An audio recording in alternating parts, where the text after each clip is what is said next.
রাজ্যের শিক্ষা ব্যবস্থা তথা শিক্ষক নিয়োগ ব্যবস্থাকে বারবার সমালোচনা করেছে বিজেপি শিবির। চাকরি প্রার্থীরা যে রাস্তায় বসে আন্দোলনে সামিল, সেই কথা রাজ্যকে বারবার স্মরণ করিয়ে দিয়েছে বিরোধীরা। এবার পাল্টা বিজেপি শাসিত রাজ্যগুলির হাল নিয়ে খোঁচা দিতে আসরে নামলেন রাজ্যের শিক্ষামন্ত্রী ব্রাত্য বসু। বুধবার বাঁকুড়ার রবীন্দ্র ভবনে প্রাথমিক শিক্ষকদের প্রশিক্ষণ সংক্রান্ত একটি শিবিরে বক্তব্য রাখছিলেন ব্রাত্য বসু। সেই সময়ই বিজেপি শাসিত রাজ্যগুলির টেটের পরিস্থিতির কথা স্মরণ করিয়ে দেন তিনি।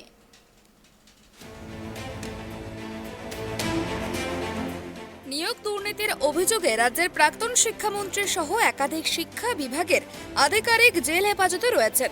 এরই মাঝে রাজ্যের শিক্ষাক্ষেত্রের নিয়োগ প্রসঙ্গে উত্তরপ্রদেশ, গুজরাটের সঙ্গে তুলনা টানলেন বর্তমান শিক্ষামন্ত্রী ব্রাত্য বসু। এ রাজ্যে তাও তো টেট পরীক্ষা হয়, বিজেপি শাসিত রাজ্যে তাও হয় না। অনেকটা এরকমই মত শিক্ষামন্ত্রীর। শিক্ষামন্ত্রী ব্রাত্য বসুর কথায় চারবার গুজরাট সরকার টেট নিতে গিয়ে ফেল করেছে, পরীক্ষা নিতে পারেনি। উত্তরপ্রদেশ এখনো টেট কিভাবে নেবে বুঝে উঠতে পারেনি। রাজ্যের শিক্ষক নিয়োগ দুর্নীতির হাজারো অভিযোগের আবহেও বিজেপি পরিচালিত দুই রাজ্য সরকারকে কাঠগড়ায় তুলে নিজেদের সাফল্যের খতিয়ান তুলে ধরলেন শিক্ষামন্ত্রী ব্রাত্য বসু। তার কথায় এত কিছুর পরেও কিন্তু এ রাজ্যে 2023 সালেও অত্যন্ত দক্ষতা ও স্বচ্ছতার সঙ্গে টেট পরীক্ষা হয়েছে। বর্তমান রাজ্য সরকার চাকরি প্রার্থীদের পাশাপাশি শিক্ষকদের জন্যও একাধিক পদক্ষেপ গ্রহণ করেছেন বলেও জানান তিনি। শিক্ষামন্ত্রী ব্রাত্য বসু এদিন জানান, ক্ষমতায় আসার পর গত 12 এবং 13 বছরে মুখ্যমন্ত্রী মমতা বন্দ্যোপাধ্যায় শুধুমাত্র শিক্ষকদের জন্য যা করেছেন তার ফর্দ তৈরি করলে লম্বায় বাঁকুড়া রবীন্দ্র ভবন থেকে শুরু করে শেষ পর্যন্ত লাগবে।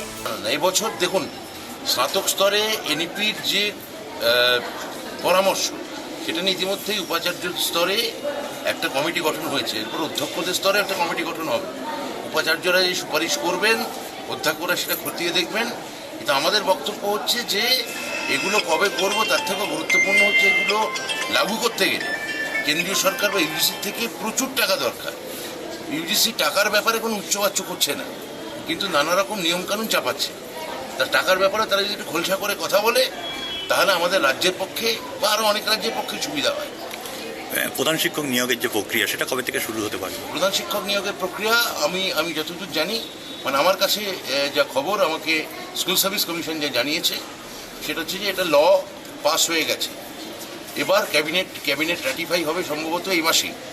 ক্যাবিনেটে র্যাটিফাই হয়ে গেলে আশা করছি স্কুল সার্ভিস কমিশন দ্রুত বিজ্ঞপ্তি জারি করতে পারবে। এটা প্রাইমারি বোর্ড বলবে।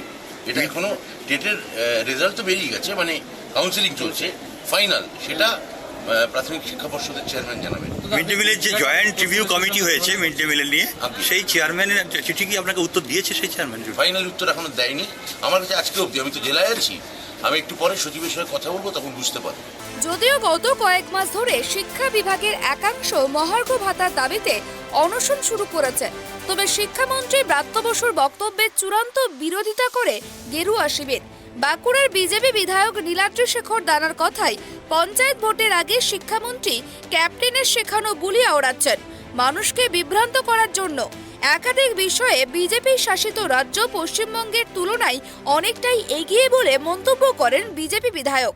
পশ্চিমবাংলাকে গুজরাট হতে দেবো না, পশ্চিমবাংলাকে উত্তরপ্রদেশ হতে দেবো না, তার শেখানো বলি ইনারা মাইকের সামনে বলে ওড়াচ্ছেন সামনে পঞ্চায়েত নির্বাচন। কি না, আমাদের এখানে যে টেট যেভাবে পরীক্ষা হয়, এত স্বচ্ছতার সাথে পরীক্ষা হয়, সেটা পশ্চিমবাংলার জনগণ অদ্বিতীয়ভাবে আর কোনোদিন দেখেনি। আমি বলবো সম্মানীয় মন্ত্রী মহোদয়কে, আপনি গুজরাট এবং উত্তরপ্রদেশের কাছে শিক্ষা নিন, সেখানে যান 10 দিন, সেখানে আপনি রাত্রি নিবাস করুন, ওখানে অ্যাডমিনিস্ট্রেটিভ দেখুন, ওখানে শিক্ষার ব্যবস্থা দেখুন, স্বাস্থ্যের ব্যবস্থা দেখুন, কর্মের সংস্থান দেখুন।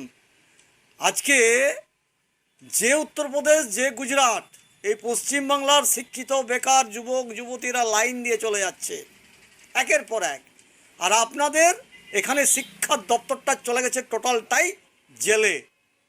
আপনি একেবারে মাঝদরিয়ায় এসে নৌকা আপনার সলিল সমাধি হয়ে গেছে, সেখান থেকে আর উদ্ধার করতে পারবেন না।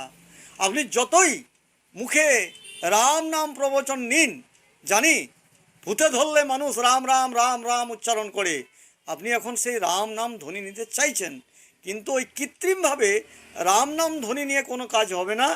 আপনি যেভাবে আজকে বলছেন যে খুব স্বচ্ছতার সাথে, যদি সেটাই হতো, এই হাজার হাজার ছেলেমেয়েরা ওই কলকাতার রাজপথে গান্ধী মূর্তির পদদেশে এবং মাতঙ্গিনী হাজরার পদদেশে বছরের পর বছর ধর্নায় বসতো না।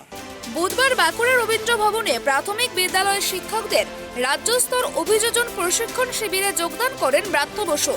একই সঙ্গে সামনে টেটের চূড়ান্ত ফলাফল ঘোষণা করা হবে বলেও জানিয়ে দেন তিনি।